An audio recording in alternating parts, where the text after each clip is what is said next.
xiqqoo foon keessaa ciccitee dhumatee agartanii lafeen duubaa qofti hanga hafutti duubaaf duraan akkamitti ilmooti. Assalaamu alaykum warahmatullahi wabarakatuhu. Akkam jirtan fayyaa keessanii baga deebiidhaan gara chaanaali kiyyatti dhuftanii. Wallahi ani naga jechuun kiyya hedduu natti ulfaata. Namni kamiyyuu namni oduu tana dhaga'ee namni gartee waan kana dhaga'ee sooshaal miidiyaa irratti namni naga qaba jedheetiin hin yaadu. Namni waan kana dhaga'ee hedduutu akkanatti dhagahamee jira. Akka isinittis dhagahame yaa'u shakkii hin qabu. Namoonni waa'ee sammuunii kana sooshaal miidiyaa irra waan deemaa jiru argitan Itoophiyaa keessatti daa'ima waggaa 7 irratti waan hangana hin jedhamne wallahi afaaniin waan haasa'uun namatti ulfaatu akkasuma nama jibbisiisu ilmoo xiqqoo waggaa 7 irratti gahee akkuma argitan footoo isii እና hedduutu akkanatti dhagahame especially warroonni dubartoota ilmaan teessan namatti amantanii abbaa fedhe haa ta'u amantanii ilmaan teessan namatti dhiistanii bira deemtan nama bira kaa'atan ilmaan dubra yeroo ammaa kana keessatti wallahi hedduutu akka ulfaataadha. Akkuma argitan hedduutu akka namatti dhagahama. Ilmi namaa namni sammuu qabu namni gartee sammuun isaa sirrii daleeduun ilmi yoo foon isaa akkanatti yookiin waraanan wayin qaban dhukkubsatu ilma namaatirratti waan akkasii hin godhu. I don't know eessa akka dhufe namni akkana wallahi lazim hedduutu akkanatti dhagahame. Hedduutu akkana dhukkubsee wallahi hedduutu akka waan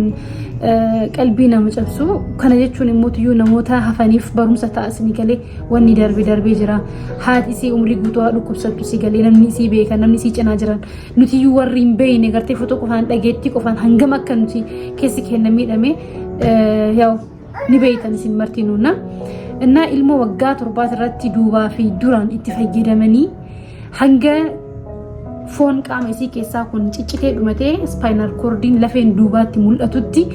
ilmoo xiqqootti fayyadamu jechuun wallahi hangam takka hanga namatti ulfaatu hin beeku. Namni guddaan iyyuu fedhii malee nam tokkotti kala'u hangam takka haga keessi isaa cabu ni beektanii kan isinitti hin himu. So ilmoo xiqqoo akkana godhaniitti fayyadamanii haga isiin eega duutee qaama isii kukkutanii milaacidhaan kukkutanii fuudhanii balbala haadhaa duratti darbuun namni haadha taate ka haadhan ta'ini an haadha ta'eeti miti waan kana keessi kiyya akka malee ittiin natti dhagahame wallahi an waan sin ajaa'ibu keessa viidiyoo san yoo argu hin dabarsan gurri kiyya wallahi yoo na dhagahuyyuu keessi kiyya natti dhagahama. Innaa already an wanni jechuudhaamsi an amma yeroo ammaa kana wanni san beetaa waan takka irraa haasofneef irraa dubbanneef gaddineef cabneef waan san waan tareessan deebisuu hin dandeenyu. Intala sana agartee akkasii waan kan hin taane gochuu hin dandeenyu. Already wanni taree jira. Ta'ullee garuu namoota afaniif barumsa ta'a. Akkasuma immoo intalli tun justisii argatu qabdi. Warroon Itoophiyaa keessa jirtan yeroo ammaa kanatti salfii bakka maraa silaa bahanii akka intalli tun justisii haati isii qalbiin isii agartee yaa'u hafuurallee baafatu baattu biyaans hanga tokko namni ilmoo isii irraa akkasitti agartee ruhii isii balleessee itti taphatee balleessisuun biyaans yoo firdii rogaa argate biyaans hanga tokkoon tasgabboofti. Itoophiyaa keessa seerri hin jiru isinii galee namni ilmoo takka ilmoo daa'ima xiqqoo takka waan akkana irratti godhee miti. Biyyaan baa keessatti namni daa'imaa umrii 18 gadi seeran alla dubbiseeyyuu wanjala guddaadha biyyaan baa keessatti. Biyya keenya keessatti yoo ilmoon takka waan fedhan godhanii dubartii takka waan fedhan godhanii duutee itti fayyadamanii umriin isaa namatti murteessan guddaan 15 kan ammoo sanuu qixaata irraa hir'isanii barri haaraa yoo ga'e guyyaan bara haaraa qixaatii keefitti jedhanii kan itti baasan san biyyi nuti keessa jiru Itoophiyaan jechuudha. Kanaaf namoonni Itoophiyaa keessatti argamtan seerri kun akka jijjiiramu akka gartee ilmaan xixiqqoon dubartoonni miidhaan irra ga'e akka isaan justisii argataniif yookaan immoo akka miidhaan kun agartee asuma irratti dhaabbatu ilmaan xixiqqoorra dubartoota irra akka hin geenyeef justis bakka akka argattuuf namni sun salfii bahanii mootummaa agartee akka inni seera kana jijjiiru itti bahudha. Ilmoon xiqqoon tun agartee haati akkanatti akkasii boottu waggaa tokko ol dararamtee oduun tun amma ol baate malee waan waggaa tokkooti isinii galee wanni kun ka ta'e. Ta'ullee hoo isiin kophaa isii gubatu turte isinii galee intalli tun haati ilmoo tun waggaa tokko ol kophaa isii xaaruu turte haga poolisoonni itti allaaggatan poolisoonni gartee ittiin akka waan guddaatu laalle yoo namichi achi isii arrabsu poolisoonni isiin lolan ati maaliif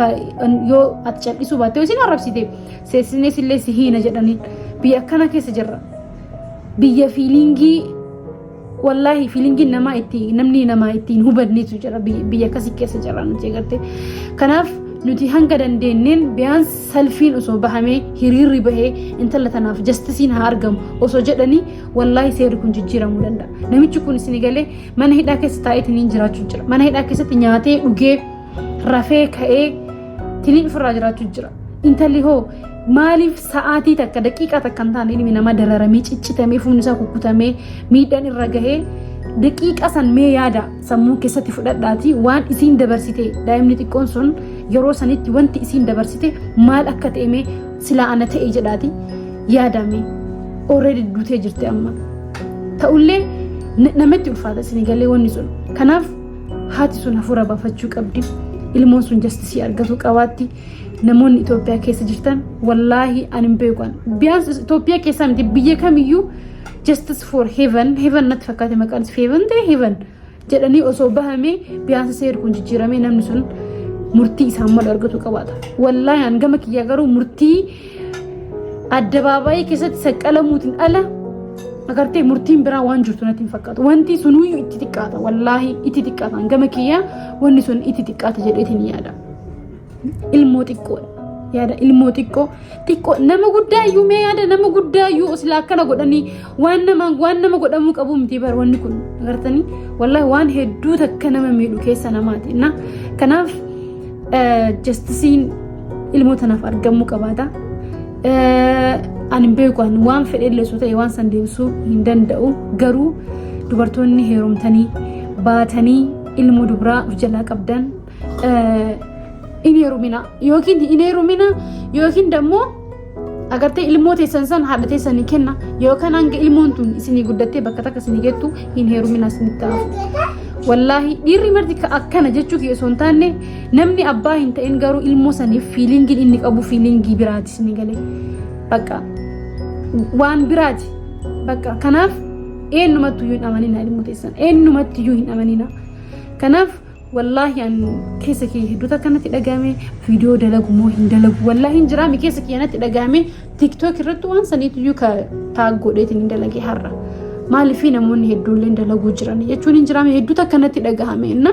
garuu namoota hafaniif dhaamsi an dabarsu dubartoonni teennaata ilmoo xixiqqoo qabdan heerumuuf yaaddan ilmoo dubraa qabdan ilmoo teessan qabattanii mana jaarsa keessanii akka hin galle wallaahi akka hin galle bakka ilmoo san takka haadhateetiif kenni bakka yoo haadha qabaatte yoo haadha hin qabaanne ilmoo teessan guddifadhu waggaan 15 guddaa miti waggaa 15 akkana geette jechuun isin ilmoo dubraa guddoodha gartee biyaans hanga sanii obsi malee ilmoo ta'e fuutee bineensatti hin kennin bineensatti amantee hin kennin bakka kun bineessa malee ilma namaati miti wallaahi dhasii namni sammuu qabu waan akkanaan dalaga jedhetiin namni yaadu waan beekan wallaahi maraa miti ta'ulleen garuu eenyumattuu hin amanina ilmoo teessan bakka hin amanina nam takkatti hin amanina ilmoo teessan wallaahi bakka ani beeku waan jedhu wallaahi hedduu takkanatti dhagahame silaa ana taatee silaa ilmoo tiyye taatee jedhaate yaada haadha san laalame maalirraa akkasiin jirtu ilmoo isii dhabde ilmoo dhabuun bar ilmoo dhabuun homaa miti ruhiin namaa ima baati garuu haalli itti du'anillee bar a'uuzu billah haalli itti du'anillee bari hanga tokko tasgabbiidha bar biyaansi nam tokko itti du'e akkanatti du'e haa dhukkubsatee du'e nu bar waan takka garuu ilmoo xiqqoo a'uuzu billah wallaahi ilmoo xiqqoo hanga foon keessaa ciccitee dhumatee agartanii lafeen duubaa qofti hanga hafutti duubaaf duraan akkamitti ilmoo xiqqootti namni taphata akkamitti namni ilmoo xiqqootti akkanatti itti fayyadama wallaahi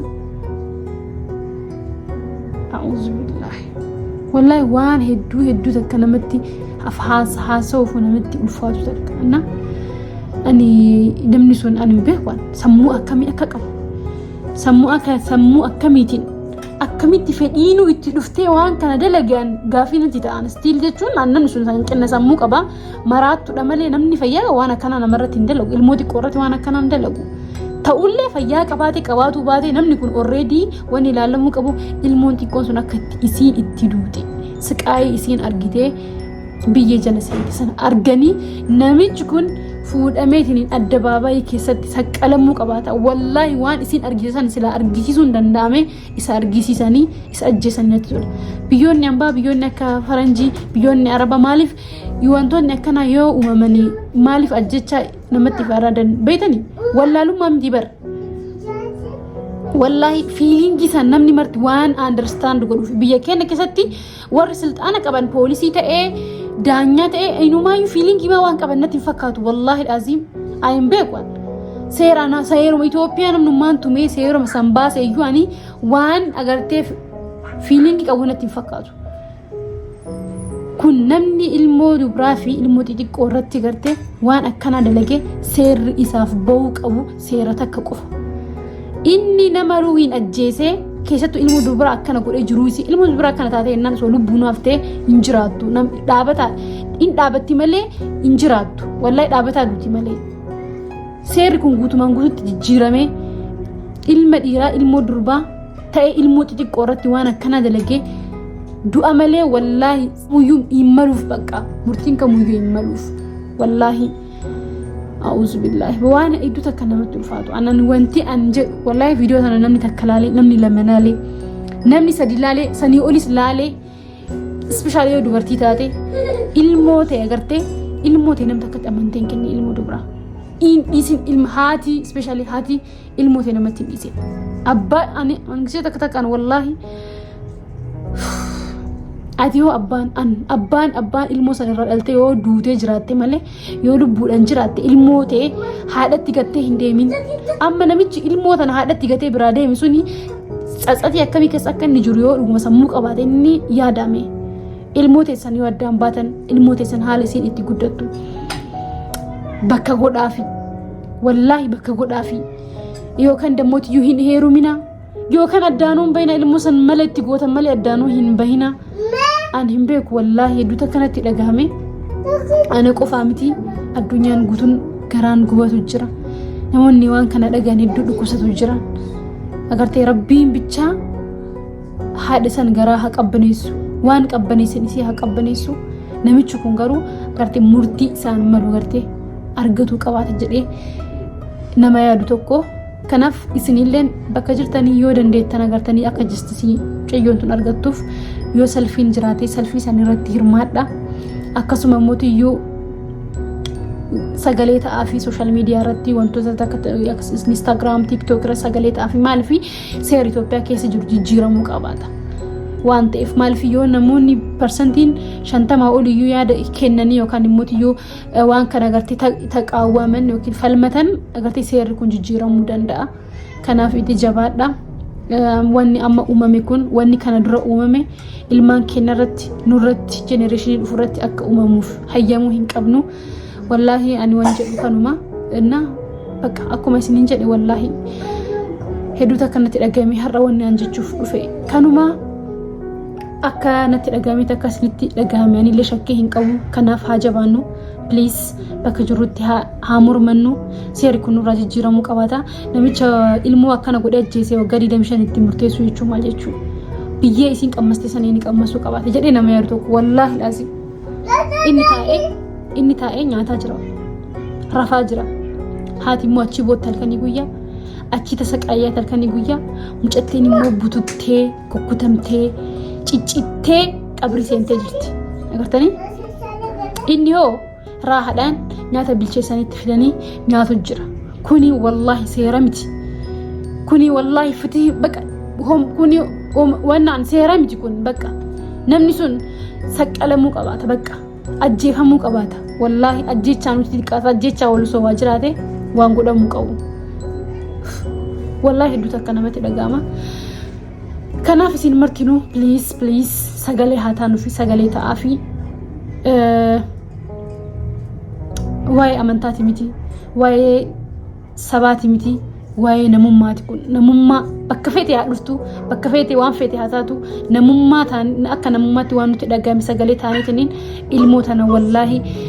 miidhaa isii irra ga'e kan akka nama biraa irra hin geenye goosisuu qabna namichi kun murtii isaa malu argatu qaba jedha waan hanga dhumaatti nu hordoftaniif hedduu galatoomaa hanga viidiyoo taanii walitti deebinutti nagaannaa tura. Assalaamu alaykum wa rahmatullahi wa barakaatuh.